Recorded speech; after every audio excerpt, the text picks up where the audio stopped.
Francisco Cândido Xavier. Palavras do Infinito. Pelo Espírito Irmão X.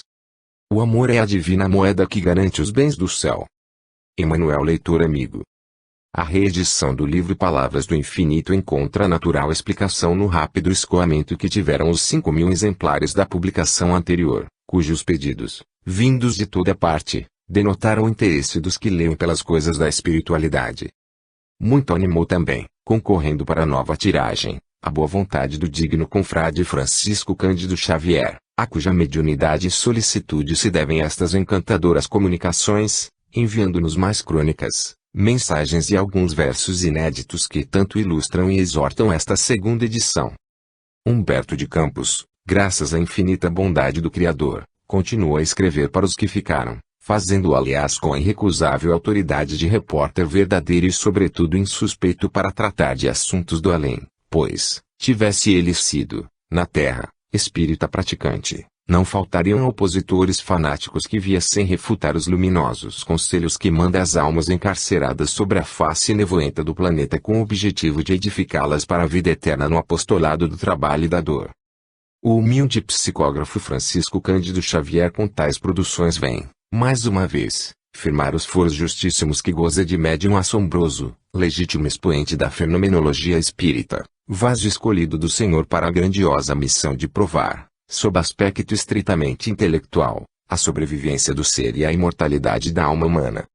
E essa prova incontrastável que está ponto contra ela pode levantar-se o argumento dubitativo, mas a hipótese única que a explica é a do Evangelho, pela ressurreição de Jesus, sobre a qual se assenta todo o edifício moral, filosófico e científico do Espiritismo. Mais abundante, copiosa, imensa, entretanto, ela se nos depara no Parnaso de além-túmulo, onde o moço de instrução rudimentar, que vive pobre e triste na sua pequena vila de Pedro Leopoldo, sem biblioteca e sem professor, consegue captar produções de 32 poetas, brasileiros e portugueses, figurando entre eles nomes gloriosos, como Arthur Azevedo, Batista Cepelos, Casimiro de Abreu, Castro Alves, Emílio de Menezes, Fagundes Varela, Hermes Fontes, Olavo Bilac, Raimundo Correia, Antero de Quintal, Antônio Nobre, Augusto dos Anjos, Guerra Junqueiro, João de Deus, Júlio Diniz, D. Pedro de Alcântara e tantos mais. Ler este livro surpreendente, maravilhoso, e por que não dizê-lo, comovedor, é verificar 190 produções psicográficas de Chico Xavier, das quais 118 sonetos magistrais num total de 6.538 versos. É realmente admirável farta-me-se de poesias e prosa com que o além concorre para provar aos homens que todos os poetas e escritores falecidos, sem distinção, são imortais porque são todos acadêmicos do grande Trianon, vivendo, sentindo, amando e pensando sem miolos na cabeça. O que mais empolga nessas produções não é só o estilo, mas a perfeita identidade literária dos autores, estilo e identidade que se vislumbram quer na cadência do verso, quer na forma, quer na ideia ou no fundo filosófico. João Ribeiro, citado por Manuel Quintão, mestre que tal se fez, indene de rabularias acadêmicas, ao referir-se ao Parnaso disse que o médium não atraiçoara nenhum dos poetas. Estas considerações à guisa de apresentação do folheto já vão excedendo o limite razoável. Antes porém de concluir é nosso desejo agradecer a Humberto de Campos, a Humberto Espírito e Coração Imortais, a bondade com que atendeu a solicitação que lhe fizemos para prefaciar as palavras do infinito, e o nosso agradecimento é tão mais profundo quão extraordinariamente belo e edificante é o prefácio do saudoso escritor Patrício. Possam as suas crônicas e bem assim as poesias e mensagens contidas neste opúsculo tocar os corações endurecidos e levar, a quantos o lerem, o doce orvalho da fé, abrindo-lhes o entendimento para a compreensão da imortalidade e certeza da sobrevivência. J.B. São Paulo, 3 de outubro de 1936. Do livro Palavras do Infinito. Psicografia de Francisco Cândido Xavier. A Palavra dos Mortos. Humberto de Campos. Pedem de São Paulo a colaboração humilde do meu esforço para a apresentação de Palavras do Infinito que um grupo de espiritistas da Sociedade de Metapsíquica do Grande Estado, tendo à frente o eminente amigo Dr. João Batista Pereira, vai lançar a publicidade com o objetivo de fornecer gratuitamente, com a mensagem dos mortos, um consolo aos tristes, uma esperança aos desafortunados e um raio de claridade aos que naufragam, Desesperados, na noite escura da dúvida e da descrença em meio às borrascas do oceano tempestuoso da vida. Existem poucas probabilidades de eficácia no esforço dos mortos em favor da regeneração da sociedade dos vivos. Contudo, as atividades de ordem espiritualista, na atualidade do mundo, constituem a derradeira esperança da civilização. Sou agora dos que veem de perto o trabalho intenso das coletividades invisíveis pelo progresso humano, sinto a meu lado a vibração luminosa do pensamento orientador das sentinelas avançadas de outras esferas da evolução e do conhecimento e reconheço que somente das concepções do moderno espiritualismo poderá nascer o novo dia da humanidade. E embora a negação sistemática dos homens diante dessas realidades consoladoras, os túmulos vêm deixando escapar os seus profundos e maravilhosos segredos, falando a sua palavra tocada de conforto e de claridade sobrenaturais. Na antiguidade egípcia, figurava-se o santuário da verdade ao fim de uma estrada sinuosa, rodeada de esfinges representando os enigmas das suas essências profundas, e no seu estranho simbolismo essas imagens constituíam as esfinges da morte, cujos umbrais de silêncio e de trevo a vida jamais poderia transpor para solucionar os problemas inextricáveis dos destinos e dos seres. O tempo, todavia, modificou a mentalidade humana, adaptando-a para um conhecimento melhor de si mesma. Em meados do século passado, quando o materialismo atingia as suas culmiadas, na expressão filosófica dos pregoeiros e expositores, eis que os mortos voltam a confabular com os vivos sobre a sua maravilhosa ressurreição. A esperança volta a felicitar a mansarda dos pobres e o coração dos oprimidos na prodigiosa perspectiva da imortalidade através de todos os mundos e os desencanados, num heroísmo supremo, volvem aos centros de estudos e aos gabinetes dos sábios com a lição piedosa das suas experiências. Não obstante a arrancada gloriosa dos que já haviam partido das substâncias poderes da terra para as esferas luminosas do céu, tentando, com os seus exércitos de arcanjos, reorganizar a sociedade humana, restaurando os alicerces do cristianismo, poucos foram aqueles que ouviram as suas trombetas ecoando no vale das lágrimas e das provações. Diante desse fenômeno universal, a religião não pôde volver dos seus interesses e da sua intransigência para identificar a espiritualidade dos seus santos e dos seus antigos reformadores. A ciência acadêmica, por sua vez, conserva-se de guarda ao seu passado e com as suas conquistas de ontem presume-se na posse da sabedoria culminante. Entretanto, o dogmatismo é incompatível com o progresso, e todas as concepções científicas de cada século se caracterizam pela sua instabilidade, porque os olhos da carne não veem o que existe. Nenhuma teoria pode explicar a vida à base exclusivista da matéria. Todos os fenômenos mecânicos do universo obedecem a uma força inteligente e nada existe de real diante da visão apocada dos homens, porque as verdades profundas se lhes conservam invisíveis. Os movimentos planetários, os turbilhões atômicos no complexo de todas as coisas tangíveis, inclusive o seu próprio corpo, o mistério da força, os enigmas da aglutinação molecular, o segredo da atração, a identidade substancial da energia e da matéria, que nunca se encontram separadas uma da outra, não se mostram aos olhos humanos dentro da sua transcendência e da sua grandeza. Todo átomo de matéria tem a sua gênese no átomo invisível, de natureza psíquica. Raios impalpáveis e ocultos trazem a vida e trazem a morte. E o homem, na sua ignorância presumida, mal se apercebe que é o fantasma cambaleante de Édipo, vivendo na zona limitada do seu livre-arbítrio, mas submetido às leis de bronze do destino e da dor, cujas atividades objetivam o aprimoramento de sua personalidade. Apesar da sua vaidade e do seu orgulho, todas as suas glórias materiais caminham para a morte.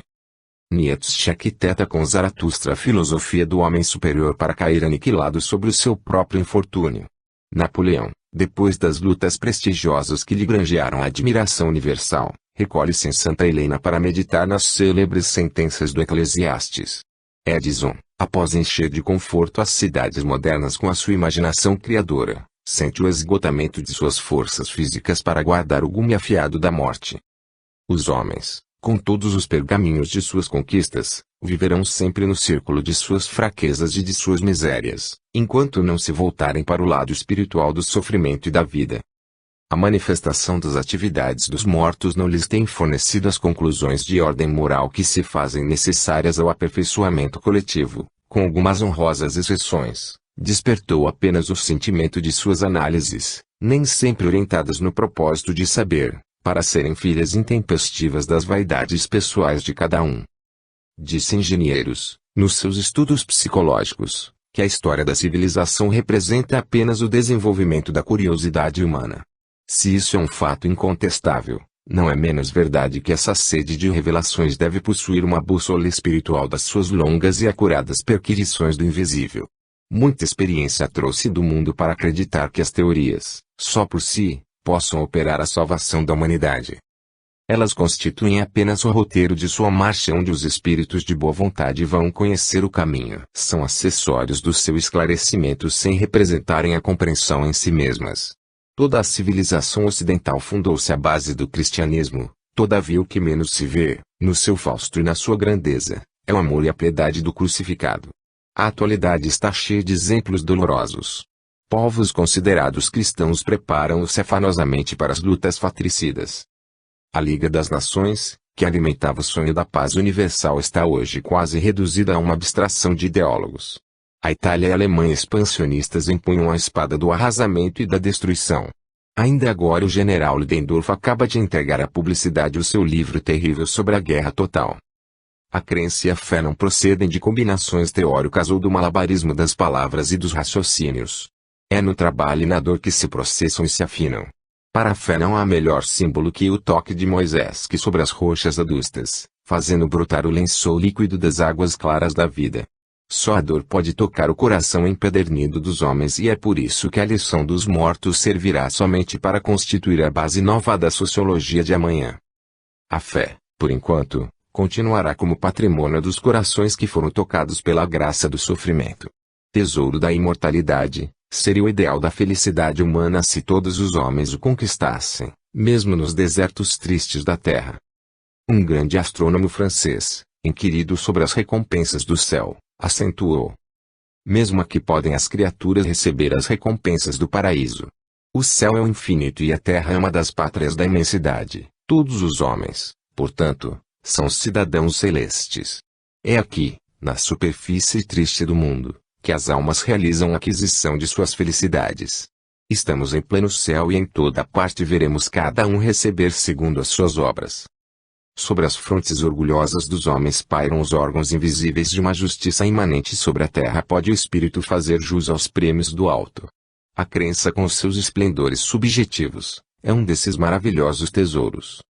Que as palavras do infinito se derramem sobre o entendimento das criaturas, cooperando com a dor, elas descobrirão para o homem as grandezas ocultas de sua própria alma, a fim de ele aceite, em seu próprio benefício, as realidades confortadoras da sobrevivência.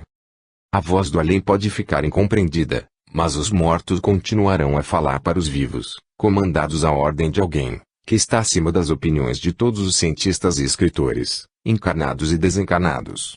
Foi a piedade de Jesus que abriu as cortinas que velavam os mistérios escuros e tristes da morte, e o divino jardineiro conhece o terreno fecundo onde germinam as sementes do seu amor. Os homens aprenderão à custa das suas dores, com todo o fardo de suas misérias e de suas fraquezas, e as palavras do infinito cairão sobre eles como a chuva de favores do alto. Que elas se espalhem nos corações e nas almas, porque cada uma traz consigo a claridade de um som e a doçura de uma benção. Humberto de Campos, recebida em Pedro Leopoldo a 27 de março de 1935. Livro Palavras do Infinito, psicografia Francisco Cândido Xavier, espírito Humberto de Campos. Carta aos que ficam.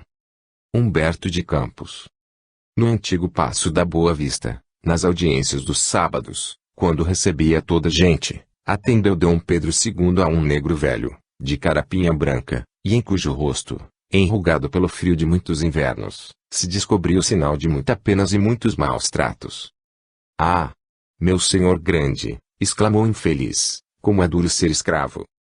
O magnânimo imperador encarou suas mãos cansadas no leme da direção do povo e aquelas outras, engelhadas, na excrescência dos calos adquiridos na rude tarefa das senzalas, e tranquilizando o comovido. Ó meu filho, tem paciência. Também sou escravo dos meus deveres e eles são bem pesados. Teus infortúnios vão diminuir. E mandou libertar o preto. Mais tarde, nos primeiros tempos do seu desterro, o bondoso monarca, a bordo do Alagoas, Recebeu a visita do seu ex-ministro, as primeiras interpelações de Ouro Preto, respondeu-lhe o grande exilado. Em suma, estou satisfeito e tranquilo. E, aludindo à sua expatriação, é a minha carta de alforria. Agora posso ir onde quero. A coroa era pesada demais para a cabeça do monarca republicano. Aos que perguntarem no mundo sobre a minha posição em face da morte, direi que ele teve para mim a fulguração de um 13 de maio para os filhos de Angola. A morte não veio buscar a minha alma, quando esta se comprazia nas redes douradas da ilusão. A sua tesoura não me cortou fios da mocidade de sonho, porque eu não possuía senão néveas brancas à espera do sol para se desfazerem. O gelo dos meus desenganos necessitava desse calor de realidade, que a morte espalha no caminho em que passa com a sua foice derrubadora. Resisti, porém ao seu cerco como Aquiles no heroísmo indomável de quem vê a destruição de suas muralhas e redutos. Na minha trincheira de sacos de água quente, eu a vi chegar quase todos os dias. Mirava-me nas pupilas chamejantes dos seus olhos, pedindo-lhe complacência, ela me sorria consoladora nas suas promessas.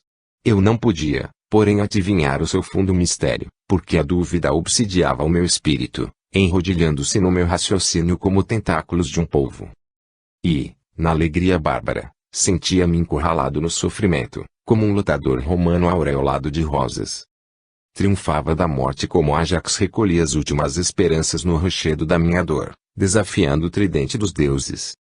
A minha excessiva vigilância trouxe-me a insônia, que arruinou a tranquilidade dos meus últimos dias. Perseguido pela surdez, já os meus olhos se apagavam como as derradeiras luzes de um navio sossobrando em mar encapelado no silêncio da noite. Sombra, movendo-se dentro das sombras, não me acovardei diante do abismo. Sem esmorecimentos atirei-me ao combate, não para repelir mouros na costa, mas para erguer muito alto o coração, retalhado nas pedras do caminho como um livro de experiências para os que vinham depois dos meus passos, ou como a réstia luminosa que os faroleiros desabotoam na superfície das águas, prevenindo os incautos dos perigos das sirtes traiçoeiras do oceano. Muitos me supuseram corroído da lepra e de vermina como se fosse bento de labre, raspando-me com a escudela de Jô. Eu, porém, estava apenas refletindo a claridade das estrelas do meu imenso crepúsculo. Quando me encontrava nessa faina de semear a resignação, a primeira e última flor dos que atravessam o deserto das incertezas da vida, a morte abeirou-se do meu leito, devagarinho, como alguém que temesse acordar um menino doente. Esperou que tapassem com anestesia todas as janelas e interstícios dos meus sentimentos. E quando o caos mais absoluto no meu cérebro, zás, cortou as algemas a que me conservava retido por amor aos outros condenados, irmãos meus, reclusos no calabouço da vida. Adormeci nos seus braços como um ébrio nas mãos de uma deusa. Despertando dessa letargia momentânea, compreendi a realidade da vida, que eu negara, além dos ossos que se enfeitam com os cravos rubros da carne. Humberto! Humberto! Exclamou uma voz longínqua, recebe os que te enviam da terra. Arregalei os olhos com horror e com enfado. Não. Não quero saber de panegíricos e agora não me interessam as sessões necrológicas dos jornais. Enganas-te, repetiu, as homenagens da convenção não se equilibram até aqui. A hipocrisia é como certos micróbios de vida muito efêmera. Toma as preces que se elevaram por ti a Deus, dos peitos sufocados, onde penetraste com as tuas exortações e conselhos. O sofrimento retornou sobre o teu coração um cântaro de mel. Vi descer de um ponto indeterminado do espaço, braçadas de flores inebriantes como se fossem feitas de neblina resplandecente, e escutei, envolvendo meu nome pobre, orações tecidas com suavidade e doçura. Ah! Eu não vira o céu e a sua corte de bem-aventurados, mas Deus receberia aquelas deprecações no seu sólio de estrelas encantadas como a hóstia simbólica do catolicismo se perfuma na onda envolvente dos aromas de um turíbulo. Nossa Senhora deveria ouvi-las no seu trono de jasmins bordados de ouro, contornado dos anjos que eternizam a sua glória. Aspirei com força aqueles perfumes. Pude locomover-me para investigar o reino das sombras, onde penso sem miolos na cabeça. Amava e ainda sofria, reconhecendo-me no pórtico de uma nova luta. Encontrei alguns amigos a quem apertei fraternalmente as mãos. E voltei cá. Voltei para falar com os humildes e infortunados, confundidos na poeira da estrada de suas existências, como frangalhos de papel, rodopiando ao vento. Voltei para dizer aos que não pude interpretar no meu ceticismo de sofredor, Não sois os candidatos ao casarão da Praia Vermelha, hospício nacional. Plantai, pois, nas almas a palmeira da esperança. Mais tarde ela descobrirá sobre as vossas cabeças encanecidas os seus leques encevados e verdes. E posso acrescentar, como neto de Marco Aurélio, no tocante à morte que me arrebatou da prisão nevoenta da terra. É a minha carta de alforria. Agora posso ir onde quero. Os amargores do mundo eram pesados demais para o meu coração. Humberto de Campos. Recebida em Pedro Leopoldo em 28 de março de 1935. Do livro Palavras do Infinito. Psicografia de Francisco Cândido Xavier. Aos meus filhos. Humberto de Campos. Meus filhos, venho falar a vocês como alguém que abandonasse a noite de Tiresias, no carro fulgurante de Apolo, subindo aos cumes dourados e perfumados do Helicon. Tudo é harmonia e beleza na companhia dos números e dos gênios, mas o pensamento de um cego, em reabrindo os olhos nas rutilâncias da luz, é para os que ficaram, lá longe dentro da noite onde apenas a esperança é uma estrela de luz doce e triste. Não venho da minha casa subterrânea de São João Batista, o espírito se refere ao cemitério de São João, como os mortos que os larápios, às vezes, fazem regressar aos tormentos da terra, por mal dos seus pecados. Na derradeira morada do meu corpo ficaram os meus olhos enfermos e as minhas disposições orgânicas. Cá estou como se houvesse sorvido um néctar de juventude no banquete dos deuses. Entretanto, meus filhos, levanta-se entre nós um rochedo de mistério e de silêncio. Eu sou eu. Fui o pai de vocês e vocês foram meus filhos. Agora somos irmãos. Nada há de mais belo do que a lei de solidariedade fraterna, delineada pelo Criador na sua glória inacessível. A morte não suprimiu a minha afetividade e ainda possuo o meu coração de homem para o qual vocês são as melhores criaturas desse mundo. Dizem que Orfeu, quando tangia as cordas de sua lira, sensibilizava as feras que agrupavam enternecidas para escutá-lo. As árvores vinham de longe, transportadas na sua harmonia. Os rios sustavam o curso nas suas correntes impetuosas, quedando-se para ouvi-lo. Havia deslumbramento na paisagem musicalizada. A morte, meus filhos, cantou para mim, tocando seu alaúde. Todas as minhas convicções deixaram os seus lugares primitivos para sentir a grandeza do seu canto. Não posso transmitir esse mistério maravilhoso através dos métodos imperfeitos de que disponho.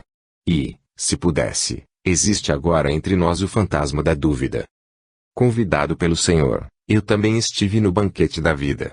Não nos palácios da popularidade ou da juventude efêmera, mas no átrio pobre e triste do sofrimento onde se conservam temporariamente os mendigos da sua casa. Minha primeira dor foi a minha primeira luz. E quando os infortúnios formaram uma teia imensa de amarguras para o meu destino, senti-me na posse do celeiro de claridades da sabedoria. Minhas dores eram minha prosperidade. Porém, qual o cortesão de Dionísio, vi a dúvida como a espada afiadíssima balouçando-se sobre a minha cabeça. Aí na terra, entre a crença e a descrença, está sempre ela, a espada de Damocles. Isso é uma fatalidade. Venho até vocês cheio de amorosa ternura e se não posso me individualizar, apresentando-me como o pai carinhoso, não podem vocês garantir a impossibilidade da minha sobrevivência.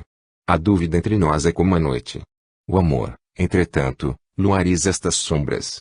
Um morto, como eu, não pode esperar a certeza ou a negação dos vivos que receberem a sua mensagem para a qual há de prevalecer o argumento dubitativo.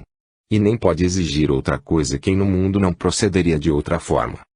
Sinto hoje, mais que nunca, a necessidade de me impessoalizar, de ser novamente o filho ignorado de Dona Anica, a boa e santa velhinha, que continua sendo para mim a mais santa das mães. Tenho necessidade de me esquecer de mim mesmo. Todavia, antes que se cumpra este meu desejo, volto para falar a vocês paternalmente como no tempo em que destruí o fosfato do cérebro a fim de adquirir combustível para o estômago. Meus filhos, estou vivendo. Não me veem. Mas olhem o meu coração como ainda está batendo por vocês.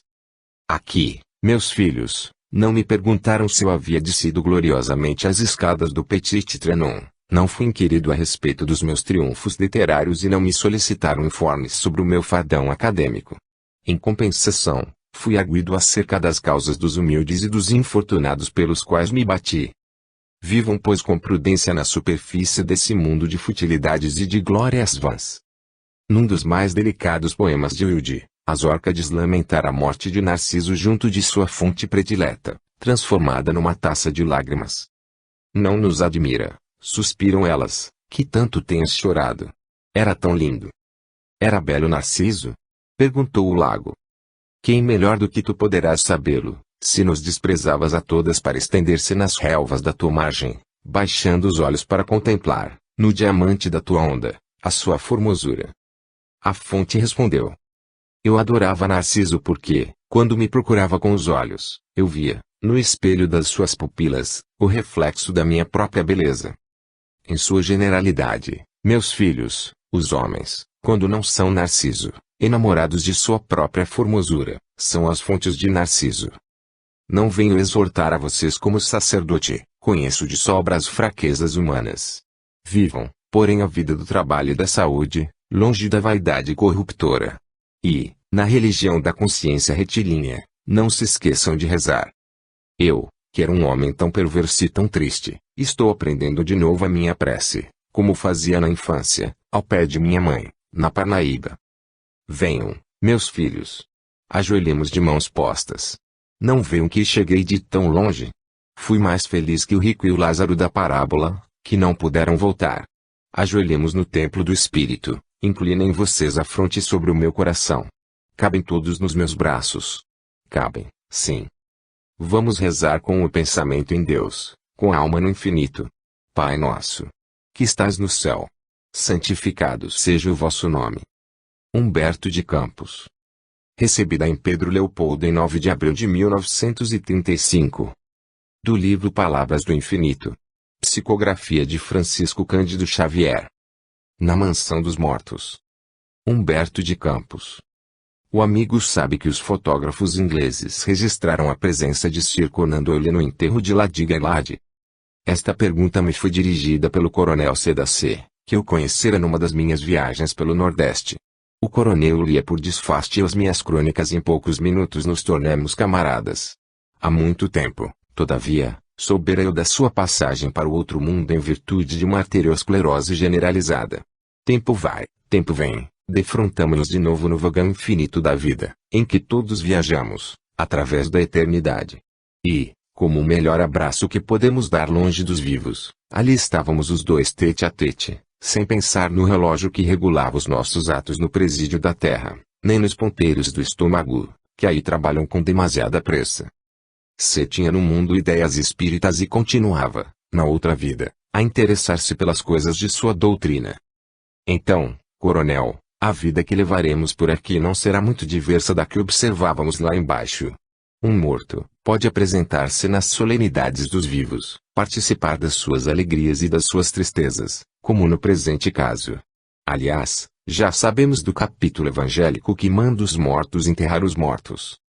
Pode, sim, menino, replicou o meu amigo como quem evocasse uma cena dolorosa, mas, isso de acompanhar enterros, sobra-me experiência para não mais fazê-lo.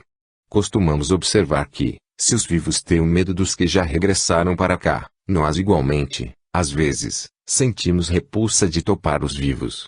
Porém, o que lhe vou contar ocorreu entre os considerados mortos. Tinha medo de dois espectros num ambiente soturno de cemitério. E o meu amigo, com o olhar mergulhado no pretérito longínquo, monologava. Desde essa noite, nunca mais acompanhei enterros de amigos. Deixo isso para os encanados, que vivem brincando de cabra cega no seu temporário esquecimento.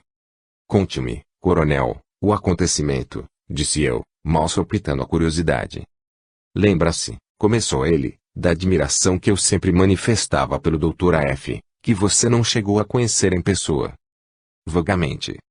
Pois bem, o Antônico, nome pelo qual respondia na intimidade, era um dos meus amigos do peito. Advogado de renome na minha terra, já o conheci na elevada posição que usufruía no seio da sociedade que lhe acatava todas as ações e pareceres. Pardavasco, insinuante, era o tipo do mulato brasileiro. Simpático, inteligente, captava a confiança de quantos se lhe aproximavam. Era de uma felicidade única. Ganhava todas as causas que lhe eram entregues. O crime mais negro apresentava para sua palavra percussiente uma argumentação infalível na defesa. Os réus, absolvidos com a sua colaboração, retiravam-se da sala de sessões da justiça quase canonizados. O Antônico se metera em alguma pendência. O triunfo era dele. Gozava de toda a nossa consideração e estima. Criara sua família com irrepreensível moralidade. Em algumas cerimônias religiosas a que compareci, recordo-me de lá haver encontrado, como bom católico, em cuja personalidade o nosso vigário via um dos mais prestigiosos dos seus paroquianos. Chefiava iniciativas de caridade, presidia a associação religiosa e primava pela austeridade intransigente dos seus costumes.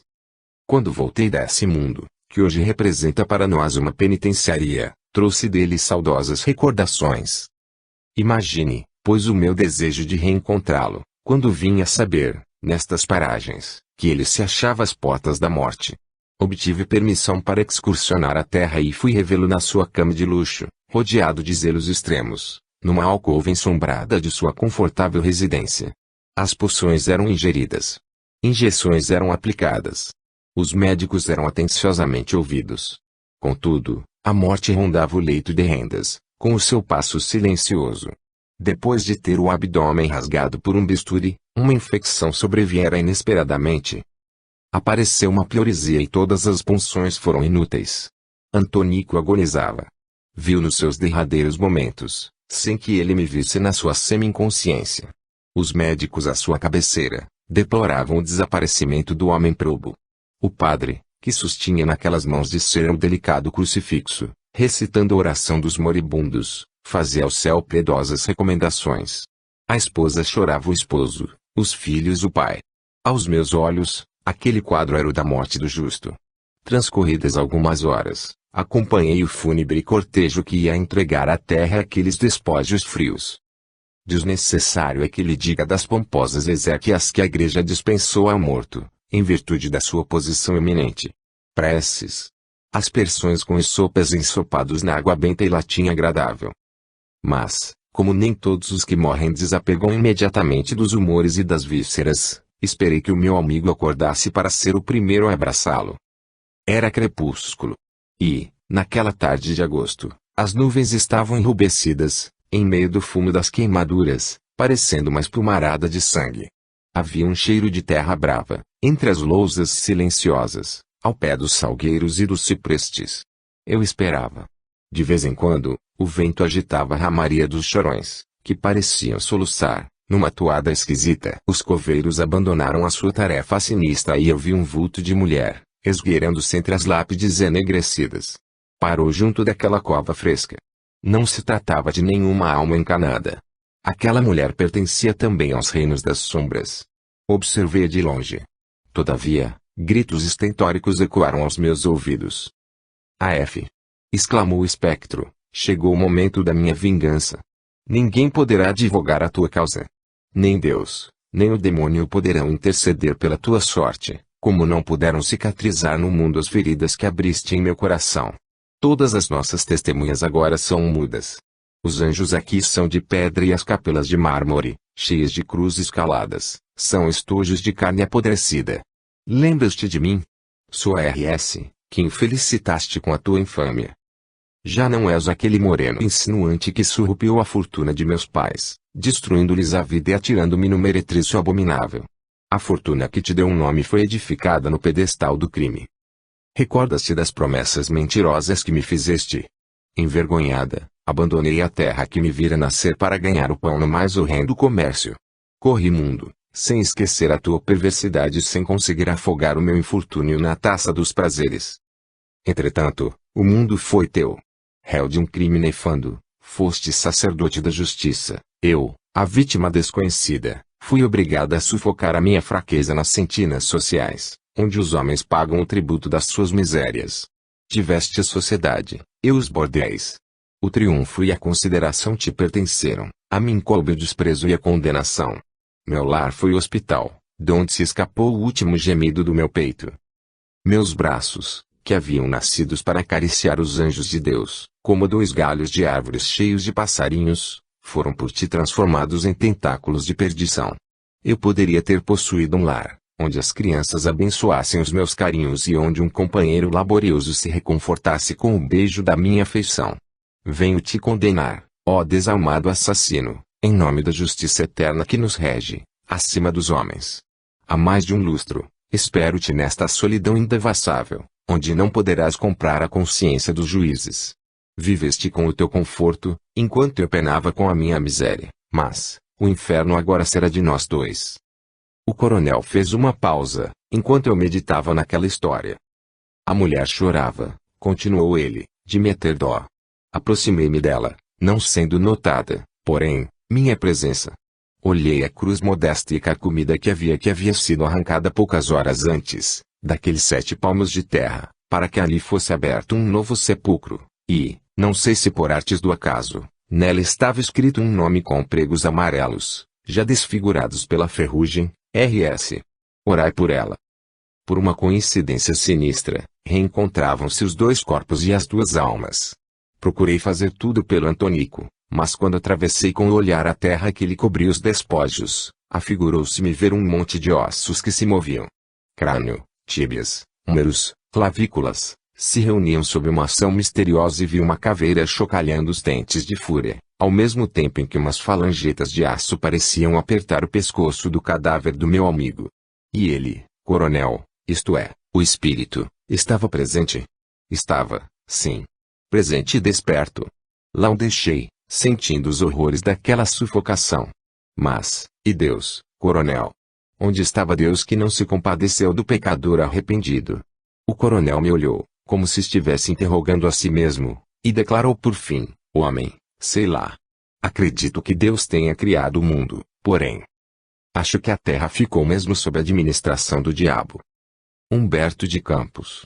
Recebida em Pedro Leopoldo a 9 de abril de 1935.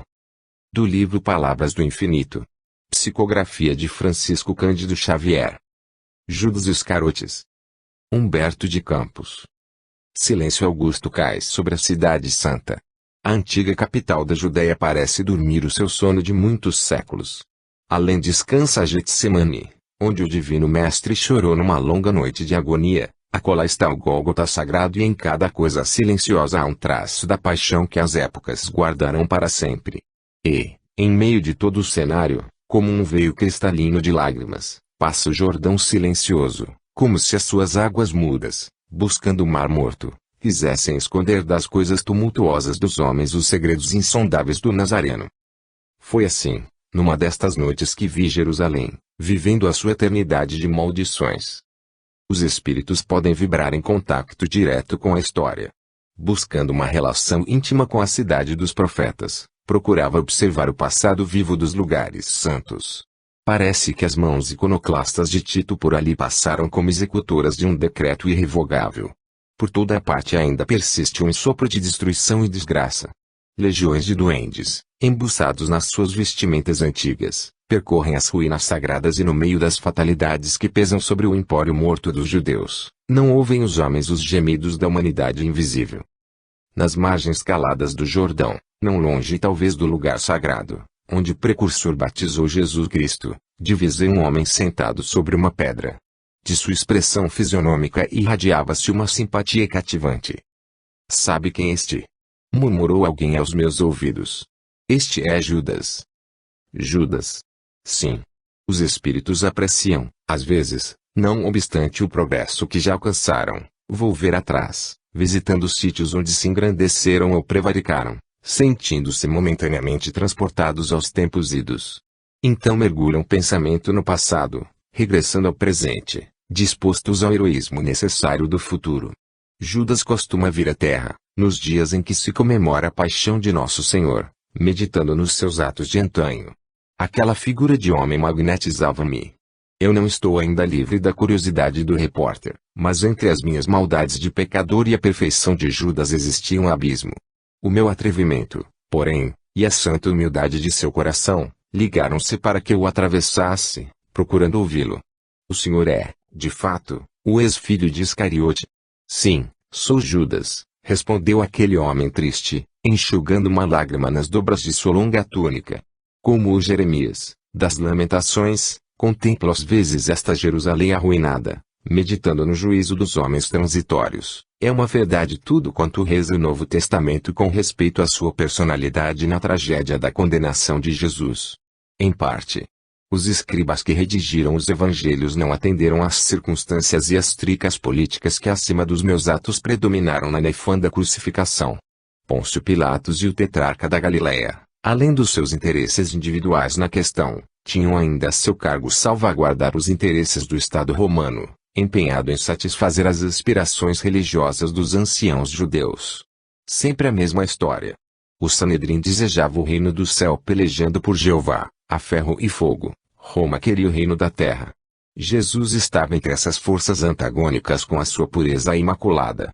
Ora, eu era um dos apaixonados pelas ideias socialistas do mestre, porém o meu excessivo zelo pela doutrina me fez sacrificar o seu fundador. Acima dos corações, eu via a política, única arma com a qual poderia triunfar, e Jesus não obteria nenhuma vitória. Com as suas teorias nunca poderia conquistar as rédeas do poder, já que, no seu manto de pobre, se sentia possuído de um santo horror à propriedade. Planejei então uma revolta absurda, como se projeta hoje em dia na terra a queda de um chefe de Estado. O mestre passaria a um plano secundário e eu arranjaria colaboradores para uma obra vasta e enérgica como a que fez mais tarde Constantino I, o Grande, depois de vencer Maxêncio às portas de Roma, o que aliás apenas serviu para desvirtuar o cristianismo. Entregando, pois, o mestre, a Caifás, não julguei que as coisas atingissem um fim tão lamentável e, ralado de remorsos, presumi que o suicídio era a única maneira de me redimir aos seus olhos. E chegou a salvar-se pelo arrependimento? Não. Não consegui. O remorso é uma força preliminar para os trabalhos reparadores. Depois da minha morte trágica, submergi-me em séculos de sofrimento expiatório da minha falta. Sofri horrores nas perseguições infligidas em Roma aos adeptos da doutrina de Jesus, e as minhas provas culminaram em uma fogueira inquisitorial, onde, imitando o mestre, fui traído, vendido e usurpado. Vítima da felonia e da traição, deixei na terra os derradeiros resquícios do meu crime, na Europa do século XV. Desde esse dia, em que me entreguei por amor do Cristo a todos os tormentos e infâmias que me aviltavam, com resignação e piedade pelos meus verdugos, fechei o ciclo das minhas dolorosas reencarnações na terra, sentido na fronte o ósculo de perdão da minha própria consciência, e está hoje meditando nos dias que se foram, pensei com tristeza. Sim. Estou recapitulando os fatos como se passaram. E agora, irmanado com ele, que se acha no seu luminoso reino das alturas que ainda não é deste mundo, sinto nestas estradas o sinal de seus divinos passos. Vejo ainda na cruz entregando a Deus o seu destino. Sinto a clamorosa injustiça dos companheiros que o abandonaram inteiramente, e me vem uma recordação carinhosa das poucas mulheres que o ampararam no doloroso transe. Em todas as homenagens a ele prestadas, eu sou sempre a figura repugnante do traidor. Olho complacentemente os que me acusam sem refletir se podem atirar a primeira pedra. Sobre o meu nome pesa a maldição milenária, como sobre estes sítios cheios de miséria e de infortúnio. Pessoalmente, porém, estou saciado de justiça, porque já fui absolvido pela minha consciência no tribunal dos suplícios redentores. Quanto ao divino mestre, continuou Judas com os seus prantos, infinita é a sua misericórdia, e não só para comigo, porque se recebi 30 moedas, vendendo aos seus algozes, há muitos séculos ele está sendo criminosamente vendido no mundo a grosso e a retalho, por todos os preços em todos os padrões do ouro amoedado. É verdade, concluí, e os novos negociadores do Cristo não se enforcam depois de vendê-lo. Judas afastou-se tomando a direção do Santo Sepulcro, e eu, confundido nas sombras invisíveis para o mundo, vi que no céu brilhavam algumas estrelas sobre as nuvens pardacentas e tristes, enquanto o Jordão rolava na sua quietude como um lençol de águas mortas, procurando um mar morto. Recebida em Pedro Leopoldo a 19 de abril de 1935. Do livro Palavras do Infinito. Psicografia de Francisco Cândido Xavier. Aos que ainda se acham mergulhados nas sombras do mundo. Humberto de Campos. Antigamente eu escrevia nas sombras para os que se conservavam nas claridades da vida. Hoje, escrevo na luz branca da espiritualidade para quantos ainda se acham mergulhados nas sombras do mundo. Quero crer, porém, que tão dura tarefa me foi imposta nas mansões da morte, como esquisita penitência ao meu bom gosto de homem que colheu quando pôde dos frutos saborosos na árvore paradisíaca dos nossos primeiros pais, segundo as Escrituras. Contudo, não desejo imitar aquele velho Tiresias que, à força de proferir alvitres e sentenças, conquistou dos deuses o dom divinatório em troca dos preciosos dons da vista. Por esta razão o meu pensamento não se manifesta entre vocês que aqui acorreram para ouvi-lo como daquelas entidades batedoras, que em Edesville, na América do Norte, por intermédio das irmãs Fox, viviam nos primórdios do espiritismo, contando histórias e dando respostas surpreendentes com as suas pancadas ruidosas e alegres. Devo também esclarecer ao sentimento de curiosidade que os tangeu até aqui, que não estou exercendo ilegalmente a medicina como a grande parte dos defuntos, os quais, hoje em dia, vivem diagnosticando e receitando mesinhas e águas milagrosas para os enfermos. Nem tampouco, na minha qualidade de repórter falecido, sou portador de alguma mensagem sensacional dos paredros comunistas que já se foram dessa vida para melhor, êmulas dos Lenine, dos Kropotkin, cujos cérebros, a esta hora, devem estar transbordando teorias momentosas para o instante amargo que o mundo está vivendo. O objetivo das minhas palavras póstumas é somente demonstrar o homem desencarnado e a imortalidade dos seus atributos. O fato é que vocês não me viram. Mas contem lá fora ou enxergaram o médium. Não afirmam que ele se parece com uma Mahatma Gandhi em virtude de lhe faltar uma tanga, uma cabra e a experiência anosa do líder nacionalista da Índia. Mas historiem, com sinceridade, o caso das suas roupas remendadas e tristes de proletário e da sua pobreza limpa e honesta que anda por esse mundo arrastando tamancos para a remissão de suas faltas nas anteriores encarnações. Quanto a mim, digam que eu estava por detrás do véu de Ísis. Mesmo assim, na minha condição de intangibilidade, não me furta o desejo de lhes contar algo a respeito desta outra vida para onde todos têm de regressar. Se não estou nos infernos de que fala a teologia dos cristãos, não me acho no sétimo paraíso de Maomé. Não sei contar as minhas aperturas na amarga perspectiva de completo abandono em que me encontrei, logo após abrir os meus olhos no reino extravagante da morte. Afigurou-se-me que eu ia, diretamente consignado ao Aqueronte, cujas águas amargosas deveria transpor como as sombras para nunca mais voltar, porque não cheguei a presenciar nenhuma luta entre São Gabriel e os demônios, com as suas balanças trágicas, pela posse de minha alma. Passados, porém, os primeiros instantes de inusitado receio, divisei a figura miúda e simples do meu tio Antoninho, que me recebeu nos seus braços carinhosos de santo. Em companhia, pois, de afeições ternas, no reconto fabuloso, que é a minha temporária morada, ainda estou como aparvalhado entre todos os fenômenos da sobrevivência. Ainda não cheguei a encontrar os sóis maravilhosos, as esferas, os mundos comentários, portentos celestes, que descreve Flammarion na sua pluralidade dos mundos. Para o meu espírito, a lua ainda prossegue na sua carreira como esfinge eterna do espaço, embuçada no seu burel de freira morta. Uma saudade doida e uma ânsia sem termo fazem um turbilhão no meu cérebro, é a vontade de rever, no reino das sombras, o meu pai e a minha irmã. Ainda não pude fazê-lo. Mas em um movimento de maravilhosa retrospecção pude volver à minha infância, na Miritiba longínqua. Revi as suas velhas ruas, semi-arruinadas pelas águas do Piriá e pelas areias implacáveis. Revi os dias que se foram e senti novamente a alma expansiva de meu pai como um galho forte e alegre do tronco robusto dos veras à minha frente, nos quadros vivos da memória. Abracei a minha irmãzinha inesquecida, que era em nossa casa modesta como um anjo pequenino da Assunção de Murilo, que se tivesse corporificado de uma hora para outra sobre as lamas da terra. Descansei à sombra das árvores largas e fartas, escutando ainda as violas caboclas, repenicando os sambas da gente das praias nortistas e que tão bem ficaram arquivadas na poesia encantadora e simples de Juvenal Galeno.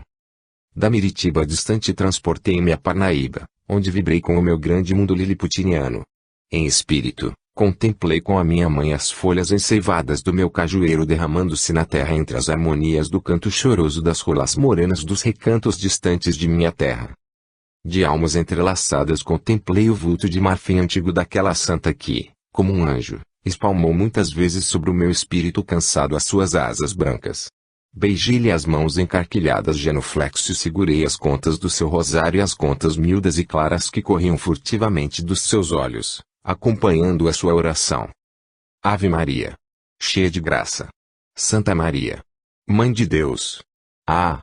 De cada vez que o meu olhar se espraia tristemente sobre a superfície do mundo, volvo a minha alma aos firmamentos, tomada de espanto e de assombro.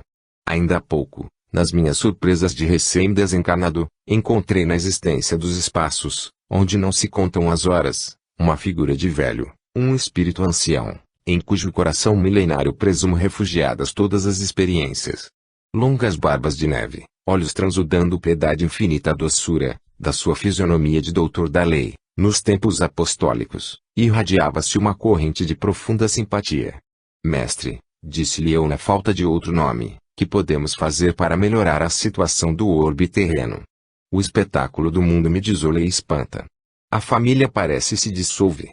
O lar está balançando como os frutos podres, na iminência de cair. A civilização, com os seus numerosos séculos de leis e instituições, afigura-se haver tocado os seus apogeus. De um lado existem os que se submergem num gozo aparente e fictício, e do outro estão as multidões famintas, aos milhares, que não têm senão rasgado no peito o sinal da cruz, desenhado por Deus com as suas mãos prestigiosas como os símbolos que Constantino gravara nos seus estandartes. E, sobretudo, mestre, é a perspectiva horrorosa da guerra. Não há tranquilidade e a terra parece mais um fogareiro imenso, cheio de matérias em combustão. Mas o bondoso espírito ancião me respondeu com humildade e brandura. Meu filho, esquece o mundo e deixa o homem guerrear em paz. Achei graça no seu paradoxo, porém só me resta acrescentar, deixem o mundo em paz com a sua guerra e a sua indiferença. Não será minha boca quem vá soprar na trombeta de Josafá. Cada um guarde aí a sua crença ou o seu preconceito. Recebida em Pedro Leopoldo a 23 de abril de 1935. Do livro Palavras do Infinito. Psicografia de Francisco Cândido Xavier. Trago-lhe o meu adeus sem prometer voltar breve. Humberto de Campos. Apreciando, em 1932, o Parnaso de além-túmulo, que os poetas desencarnados mandaram ao mundo por intermédio de você, chamei a atenção dos estudiosos para a incógnita que o seu caso apresentava. Os estudiosos, certamente, não apareceram. Deixando, porém, o meu corpo minado por uma hipertrofia renitente, lembrei-me do acontecimento. Julgar eu que os bardos do outro mundo, com a sua originalidade estilar, se comprometiam pela eternidade da produção, no falso pressuposto de que se pudessem identificar por outra forma. Encontrando ensejo para me fazer ouvir, através de suas mãos, escrevi essas crônicas póstumas que o Sr. Frederico Figner transcreveu nas colunas do Correio da Manhã. Não imaginei que o humilde escritor desencarnado estivesse ainda na lembrança de quantos o viram desaparecer. E as minhas palavras provocaram celeuma. Discutiu-se e ainda se discute. Você foi apresentado como hábil fazedor de pastiches e os noticiaristas vieram averiguar o que havia de verdadeiro em torno do seu nome. Colheram informes. Conheceram a honestidade da sua vida simples e as dificuldades dos seus dias de pobre. E, por último, quiseram ver como você escrevia a mensagem dos mortos, com uma Remington acionada por dedos invisíveis. Tive pena quando soube que iam conduzi-lo a um teste e recordei-me do primeiro exame a que me sujeitei aí com o coração batendo forte. Fiz questão de enviar-lhe algumas palavras como o homem que fala de longe a sua pátria distante, através das ondas de Hertz, sem saber se os seus conceitos serão reconhecidos pelos patrícios, levando em conta as deficiências do aparelho receptor e os desequilíbrios atmosféricos. Todavia, bem ou mal, consegui falar alguma coisa. Eu devia essa reparação à doutrina que você sinceramente professa. Esperariam, talvez, que eu falasse sobre os fabulosos canais de Marte, sobre a natureza de Vênus, descrevendo, como os viajantes de Júlio Verne, a orografia da Lua. Julgo, porém, que por enquanto me é mais fácil uma discussão sobre o diamagnetismo de Faraday. Admiraram-se quando enxergaram a sua mão vertiginosa correndo sobre as linhas do papel. A curiosidade jornalística é agora levantada em torno da sua pessoa. É possível que outros acorram para lhe fazer suas visitas. Mas ouça bem. Não me espere como a pitonisa de Endor aguardando a sombra de Samuel para fazer predições a Saul sobre as suas atividades guerreiras. Não sei movimentar as trípodes espíritas e se procurei falar naquela noite é que o seu nome estava em jogo. Colaborei, assim, na sua defesa. Mas, agora que os curiosos o procuram, na sua ociosidade, busque, no desinteresse, a melhor arma para desarmar os outros. Eu voltarei provavelmente quando o deixarem em paz na sua amargurosa vida. Não desejo escrever maravilhando ninguém e tenho necessidade de fugir a tudo que tenho obrigação de esquecer. Fique-se, pois, com a sua cruz, que é bem pesada por amor daquele que acende o lume das estrelas e o lume da esperança nos corações. A mediunidade posta ao serviço do bem é quase a estrada do Gólgota, mas a fé transforma em flores as pedras do caminho. Li aí, certa vez, num conto delicado, que uma mulher em meio de sofrimentos acerbos, apelara para Deus, a fim de que se modificasse a volumosa cruz da sua existência. Como filha de Cipião, vira nos filhos as joias preciosas da sua vaidade e do seu amor, mas como Niobe vira os arrebatados no torvelinho da morte, impelidos pela fúria dos deuses. Tudo lhe falhara nas fantasias do amor, do lar e da aventura. Senhor, exclama ela, por que me destes uma cruz tão pesada? Arrancai dos meus ombros fracos este insuportável madeiro. Mas, nas asas brandas do sono, a sua alma de mulher viúva e órfã foi conduzida a um palácio resplandecente. Um anjo do Senhor o recebeu no pórtico, com a sua bênção. Uma sala luminosa e imensa lhe foi designada. Toda ela se enchia de cruzes. Cruzes de todos os feitos. Aqui, disse-lhe uma voz suave, guardam-se todas as cruzes que as almas encarnadas carregam na face triste do mundo. Cada um desses madeiros traz o nome do seu possuidor. Atendendo, porém a tua súplica, ordena a Deus que escolhas aqui uma cruz menos pesada do que a tua. A mulher escolheu conscienciosamente aquela cujo peso competia com as suas possibilidades, escolhendo-a entre todas. Mas apresentando ao mensageiro divino a sua preferência, verificou que, na cruz escolhida, se encontrava esculpido o seu próprio nome, reconhecendo a sua impertinência e rebeldia. Vai, disse-lhe o anjo, com a tua cruz e não descreias. Deus, na sua misericordiosa justiça, não poderia macerar os teus ombros com um peso superior às tuas forças. Não se desanime, portanto, na faina que se encontra, carregando esse fardo penoso que todos os incompreendidos já carregaram. E agora que os bisbilhoteiros o procuram, trago-lhe o meu adeus, sem prometer voltar breve. Que o Senhor derrame sobre você a sua bênção que conforta a todos os infortunados e todos os tristes. Recebida em Pedro Leopoldo a 28 de abril de 1935. Do livro Palavras do Infinito. Psicografia de Francisco Cândido Xavier. A passagem de Richetti. Humberto de Campos.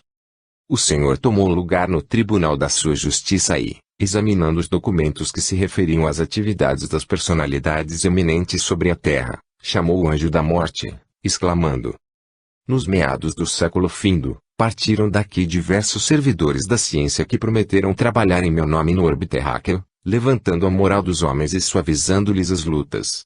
Alguns já regressaram, enobrecidos nas ações dignificadoras, nesse mundo longínquo. Outros, porém, desviaram-se dos seus deveres e outros ainda lá permanecem, no turbilhão das dúvidas e das descrenças, laborando no estudo. Lembras-te daquele que era aqui um inquieto investigador, com as suas análises incessantes, e que se comprometeu a servir os ideais da imortalidade, adquirindo a fé que sempre lhe faltou. Senhora Ludiza Charles Richetti, reencarnada em Paris, em 1850, e que escolheu uma notabilidade da medicina para lhe servir de pai. Justamente pelas notícias dos meus emissários, apesar da sua sinceridade e da sua nobreza, Richetti não conseguiu adquirir os elementos de religiosidade que fora buscar, em favor do seu próximo. Tens conhecimento dos favores que o céu lhe tem adjudicado, no transcurso da sua existência? Tenho, Senhor. Todos os vossos mensageiros lhe cercaram a inteligência e a honestidade com o halo da vossa sabedoria. Desde os primórdios das suas lutas na terra, os gênios da imensidade o rodeiam com o sopro divino de suas inspirações. Dessa assistência constante lhe nasceram os poderes intelectuais, tão cedo revelados no mundo. Sua passagem pelas academias da terra, que serviu para excitar a potência vibratória da sua mente, em favor da ressurreição do seu tesouro de conhecimentos, foi acompanhada pelos vossos emissários com especial carinho. Ainda na mocidade, lecionou na Faculdade de Medicina, obtendo a cadeira de Fisiologia. Nesse tempo, já seu nome, com os vossos auxílios, estava cercado de admiração e respeito. As suas produções granjearam-lhe a veneração e a simpatia dos seus contemporâneos.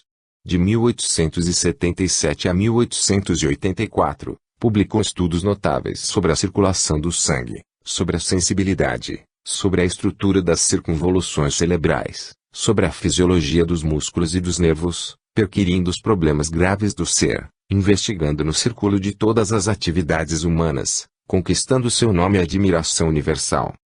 E em matéria de espiritualidade, replicou austeramente o Senhor, que lhe deram os meus emissários e de que forma retribuiu o seu espírito a essas dádivas. Nesse particular, exclamou solicito o anjo, muito lhe foi dado.